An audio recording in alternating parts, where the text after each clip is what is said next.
Coming up at 11, we are learning more about a deadly helicopter crash in southern West Virginia. Dedicated to eastern and southern Kentucky, this is WYMT Mountain News at 11.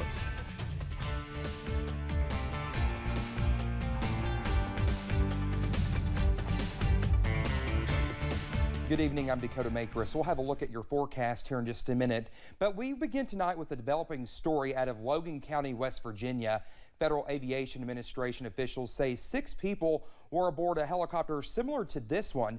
Well, it crashed this afternoon, with Logan Emergency Management Authority confirming all 6 people on board died. Well, Chief Ray Bryant says it is not known exactly what went wrong during the flight. The road is expected to remain closed for at least 24 hours. The helicopter crashed onto State Route 17 along Blair Mountain. Well, Bryant says it was on fire when crews arrived to the scene. The firefighters put the fire out. The National Highway Safety and Transportation Board and FAA are sending crews to the scene.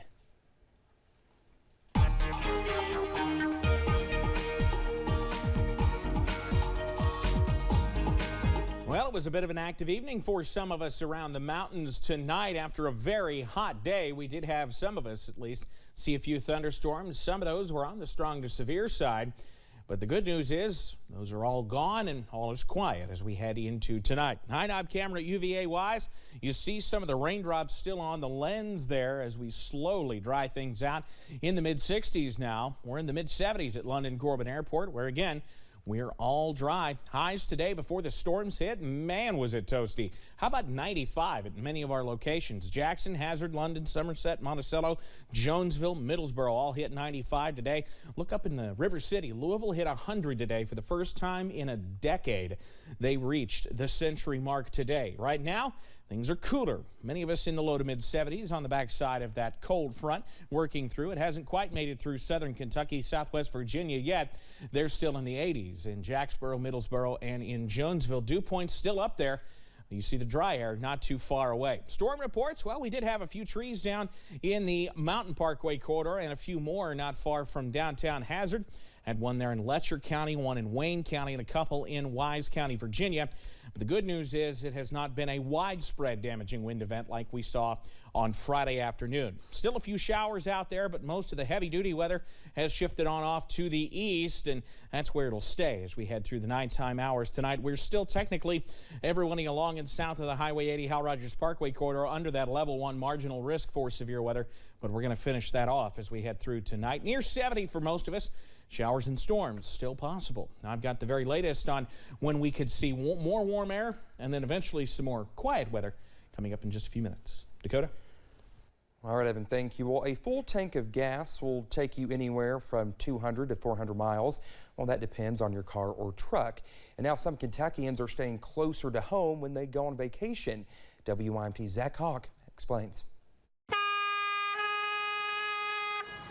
At the mouth of the Laurel, Dania Eggedy operates the Cumberland Star Riverboat, just as her father did for decades before her. We do everything from the really exciting, like whitewater rafting, to really pretty easy, like the Cumberland Star Riverboat. We do sightseeing cruises on it where you just sit back and relax, and then a lot of things in between. Eggedy says they typically book travelers from out of state, but with inflation shrinking family budgets, she says that trend is looking very different this year. We're starting to see more and more local people as well, people that always say, gosh, I've lived here my entire life and I didn't even know that you guys were in the area. And so they're just starting to explore their own area and really appreciate why everyone else keeps coming to this area. Director of the Corbin Tourism and Convention Commission, Maggie Monholland, says a decent spring season could shift to a booming summer. Just the fact that we are affordable and centrally located, I think that's really going to help from an inflation standpoint. Her team will be looking at the latest data on how to draw travelers to the region as the economy changes. Eggedy says wherever people come from, Sheltowee Trace Adventure Resort is ready and fully staffed despite industry hiring struggles. We haven't had as many customers as we were expecting, so we're really looking forward to a great summer season, and we hope that we start to see more people coming in. Tourism officials say the next big weekend for the region is the 4th of July holiday, as they look to start the summer with a bang. In Whitley County, Zach Hawk, WYMT Mountain News. The 4th of July celebration in Corbin will actually be held on the 3rd this year. Tourism officials said there will be live music and fireworks show at the Corbin Arena that night. Well, a bridge on Kentucky Highway 80 now holds more significance to the people of Pulaski County than ever before.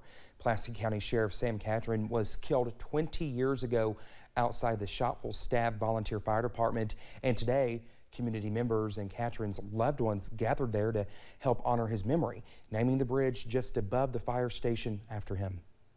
He was a wonderful man. He was truly a servant, and the people of Pulaski County came out in droves when he passed away, and he received support throughout his life and tragically in his passing as well. But I'm just glad to be able to be a part of this.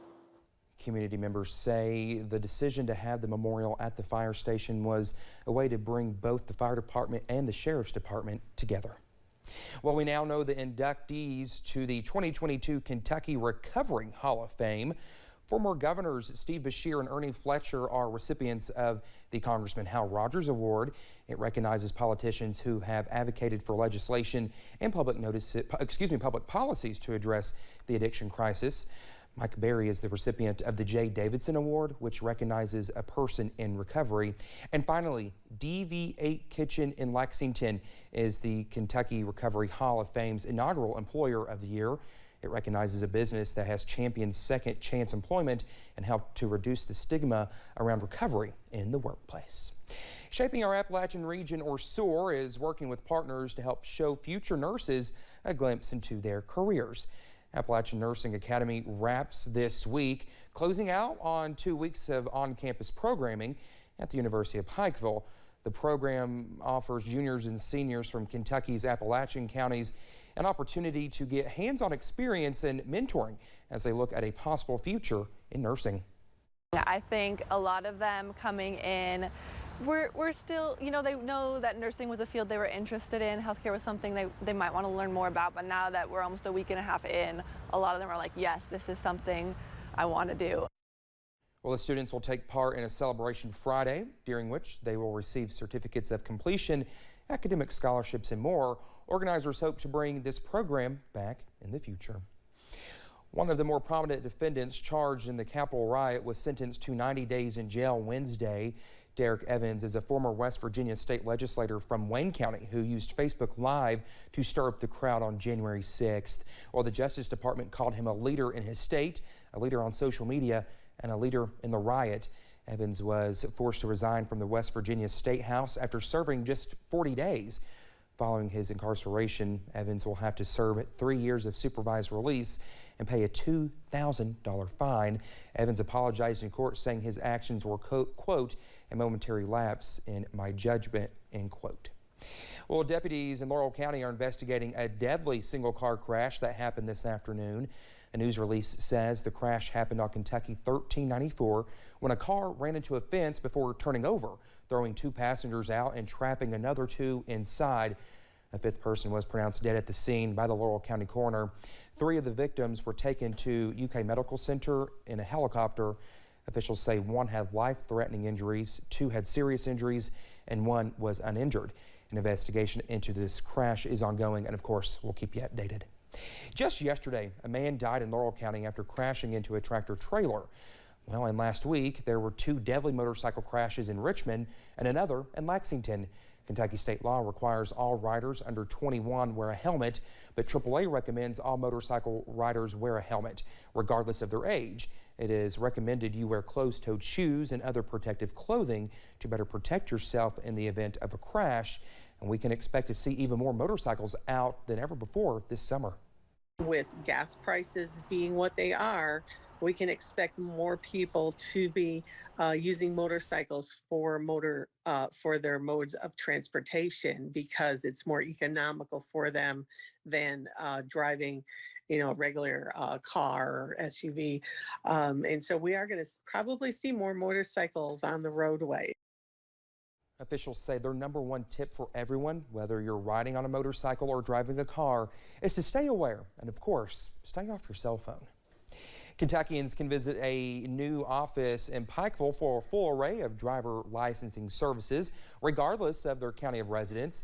Well, those services include insurance renewal or updating driver's license, learner permits, commercial driver's license, and identification cards. Credentials are available in either standard issue form or as a real ID. Drivers can also have the option of a 4-year or 8-year credential. Other driver licensing regional offices are in Jackson, London, Manchester, Moorhead, Prestonsburg, Pineville, and Somerset. More offices are planned to open soon. On Wednesday, President Joe Biden called to suspend federal gas tax through the summer. Well, the move still needs to make it through Congress, but it would save Americans 18 cents a gallon on gas and 24 cents on diesel. Biden also called on the states to lower their gas taxes, but even that would only save drivers a few dollars a fill up. Well, those with AAA say there are some ways you can improve your gas mileage right now. Keep your vehicle well maintained. That'll help you get the best gas mileage. And so make sure, some things you can do yourself. Make sure you have the proper tire pressure. Check that every week or at least every other week. Well, Governor Andy Beshear froze Kentucky's gas tax earlier this month, stopping a 2-cent price hike from setting in July 1st. Local parks and campgrounds are seeing more visitors and campers pitching tents, and wildlife has taken notice. Breaks Interstate Park Superintendent Austin Bradley says because of this recent influx of campers, incidents such as stolen coolers or bears getting in vehicles for food have become more frequent. Bradley added, if you do see a bear or any wildlife at the breaks or other parks, do not feed them, and remember to stay calm and identify yourself to the animal. Just simply talking in a loud voice, not screaming, not being overly aggressive, just identifying yourself, just talking to the bear in a loud voice will 99% of the time make them leave. Well, Bradley said to appreciate nature and the wildlife from a safe distance and remember that feeding the wildlife is punishable by law. Well, the American dream is out of reach for millions of Americans. Now, that's according to Harvard University's annual State of the Nation's Housing Report released on Wednesday. Well, the report found the income needed to qualify for a home has priced out about 4 million renters over the past year alone. The annual income needed to get a mortgage was $28,000 higher in April versus the same time last year. That's in part due to monthly payments for mortgage, property tax, and insurance also increasing this year. Well, we're learning how much money the Jif recall is costing its parent company. Well, the Herald Leader reports the massive peanut butter recall is costing the company $125 million. Earlier this month, Jif recalled 50 different peanut butter products due to a salmonella outbreak. Well, the paper reports the company says the Lexington plant is now taking orders again. Officials say they have increased their finished product and environmental testing. Well, still to come here at 11, between cancellations and labor disputes, many flights nationwide have been grounded. We take a look at how one Kentucky airport is holding up. Plus, we're watching showers and storms pushing out of the mountains as we head through tonight. The latest details on if any of those could still be on the strong side coming up. Liza saves the day. Well, this is how I cook, so.